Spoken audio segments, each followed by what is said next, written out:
જેટલા દિવસનો સંબંધ રહ્યો, જેટલા દિવસનો આપણો પ્રેમ રહ્યો, જેટલા દિવસની લાગણીઓ રહી છે, જેટલા દિવસ આપણને સંપદા વાપરવા મળી, ઐશ્વર્ય મળ્યું, એનો આભાર વ્યક્ત કરો સાહેબ. દુખી ન થાવ.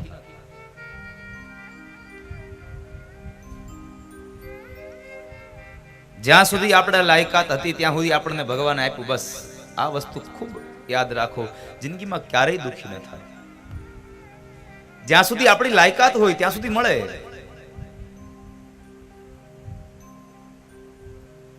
અને લાયકાત પ્રમાણે જ સાહેબ મળવું જોઈએ. લાયકાત વગરનું મળી જાય ને તોય એનું બહુ ઉપાધિ થાય સાહેબ.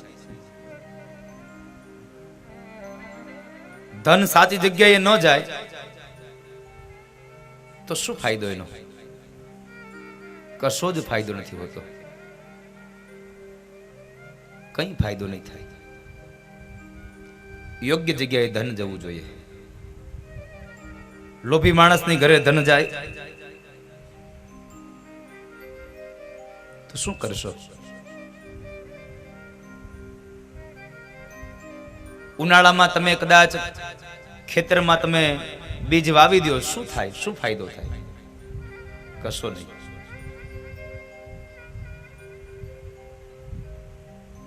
અહીંયા બહુ સુંદર મજાનું એક વાક્ય લખ્યું છે, ગમે છે.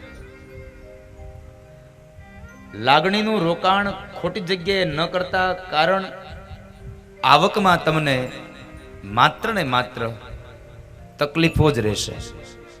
ખોટી જગ્યાએ જો લાગણીઓ અપાઈ ગઈ તો કશું નહીં મળે.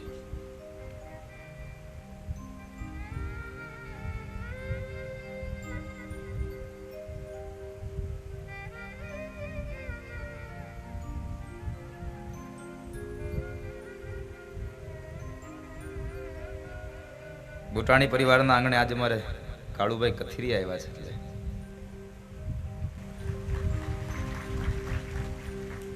એટલે તમારા માટે કાળુભાઈ કથિરિયા છે, મારા માટે મોટા ભાઈ છે. એટલે બુટાણી પરિવારનું આમંત્રણ હતું ને બેન પણ આવ્યા છે સાથે.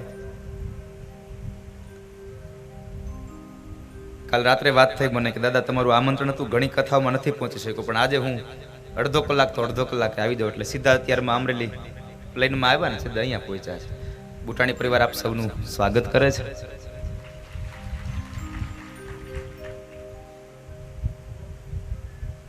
ઘણી વખત તો યજમાન આમ જીતુભાઈ ને એ લોકો મૂંઝાતા છે, આ કોણ છે? પણ મેં તમને ઓલું લિસ્ટ આપ્યું હતું ને એ માયલા હોય બધા, એટલે તમે તો ઓળખો નહીં. અને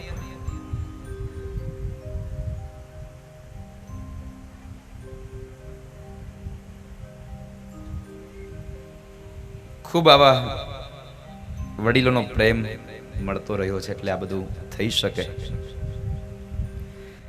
વાત એ કરતો હતો કે તમારી જો લાગણીઓ પણ, માત્ર સામાન્ય વાત સમજો, તમારી લાગણીઓ પણ જો ખોટી જગ્યાએ તમે રોકાણ કરશો ને તો તમને આવકમાં પછતાવા સિવાય, તકલીફો સિવાય કશું નહીં મળે સાહેબ.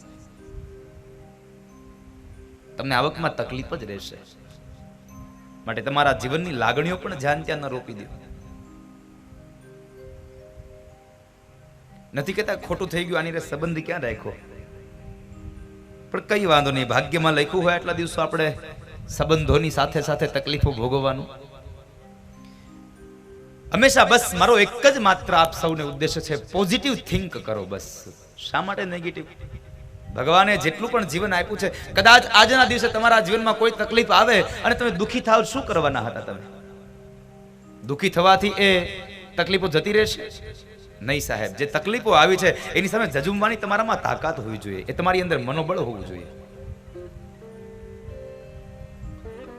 જીવન છે તો દુઃખ તો આવવાનું સાહેબ. રાત અને દિવસ, સુખ અને દુઃખ, તડકો ને છાંયો, આ તો એક પછી એક આ સંસારના ક્રમો છે, સંસારનું ચક્ર છે, ચાલ્યા કરવાનું. જેમ જેમ તમે આગળ જતા જશો ને તેમ તેમ જીવનમાં ખૂબ દુઃખો આવતા જશે, ખૂબ બધી પરીક્ષાઓ થતી જશે, કસોટીઓ થતી જશે, પણ એ કસોટીઓમાંથી પાર થશો ને તો તમે આગલા ધોરણમાં તમે પાસ થશો, તો આગલા ધોરણમાં તમને પ્રવેશ મળશે. બહુ સંક્ષિપ્ત વાત તમને. પહેલા ધોરણમાં તમે પરીક્ષા આપો અને એમાં પાસ થાવ ને તો જ માસ્તર તમને બીજા ધોરણમાં મોકલે, ઉચ્ચ કક્ષામાં તો મોકલે. કસોટીઓ તો થવાની સાહેબ.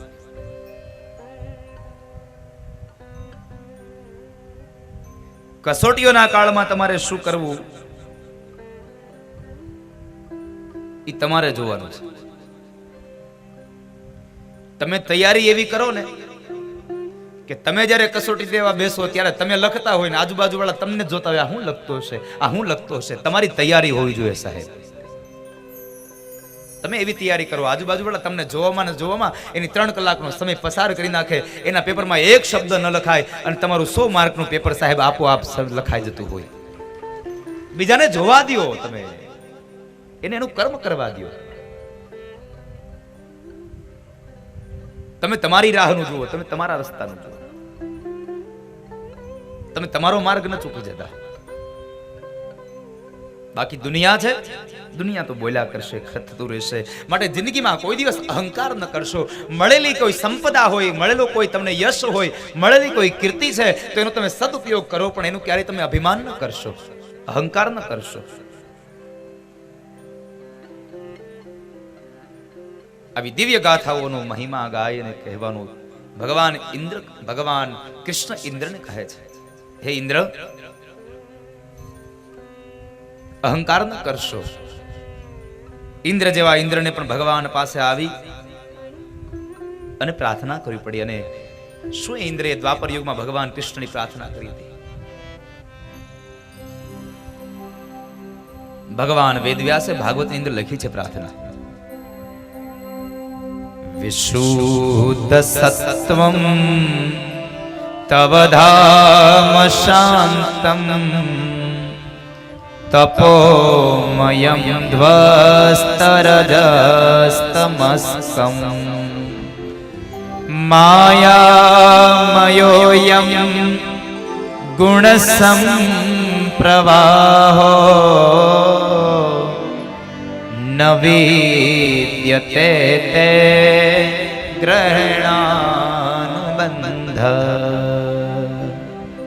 ન વિદ્યતે તે ગ્રહણાનુબંધ.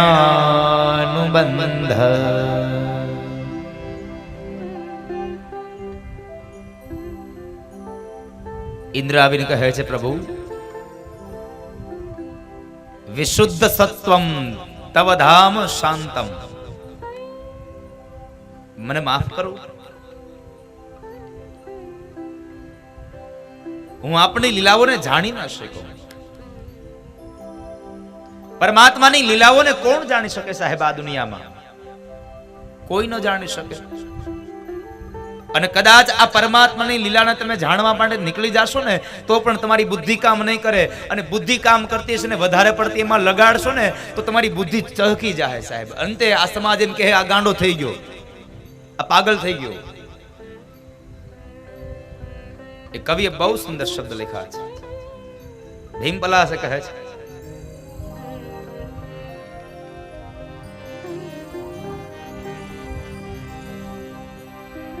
બહુ અતિશય પ્રિય શબ્દો મને ગમે છે આ પદના.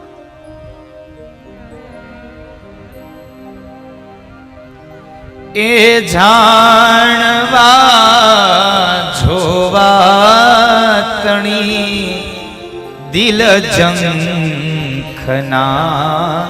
જાગી રહી. એ જાણવા જોવા તણી દિલ જંખના જાગી રહી. એ જાણવા જોવા તણી દિલ ઝંખના જાગી રહી. એ જાણવા જોવા તણી દિલ ઝંખના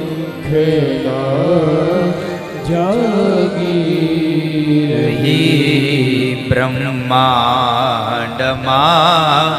ભટકી અને અંતે મતી અટકી ગઈ ભટકી અને અંતે મતી અટકી. બ્રહ્માંડમાં ભટકીને અંતે મતિ તમારી અટકી ગઈ છે. દિલ ઝંખના જાગી રહી છે. શેની? તો કહે છે ભગવાને આ નિર્માણ કેમ કર્યું હશે, ભગવાને આ દુનિયા કેમ રચી હશે. અરે સાહેબ, ભગવાને જેમ રચી તેમ કઈ રીતે રચી છે ઈ જાણવા કરતા, જોવા કરતા જે રચ્યું છે ને એને જોઈને તારું જીવન આનંદમાં વિતાવી દે સાહેબ. અને જેમ રચ્યું છે, કેવી રીતે રચ્યું ઈ જો જાણવા ગયો ને તો તારી બુદ્ધિ સહકી જાય, કામ નહીં કરે.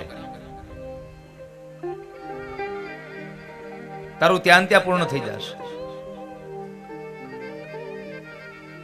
તારી બુદ્ધિ કામ નહીં કરે. હવે એક સામાન્ય વાત સમજો. દરિયા કિનારે ખારા જળના એક દરિયાના કિનારે 50 થી 70 ફૂટ ઊંચું ઝાડ ઉગે, એને એક ફળ લાગે અને 3 પડ હોય. એને શ્રીફળ નાળિયેર ને 3 પડ હોય. ખારા જળના દરિયાના કિનારે ઉગેલી નાળિયેરી, એને લાગેલું એ ફળ 3 પડ વાળું, અને છતાં એની અંદર ભરેલું જે પાણી છે એ મીઠું છે. આ કઈ મીઠું પાણી ભરવા ગયું હશે સાહેબ? આ તમારી બુદ્ધિ કામ નહીં કરે.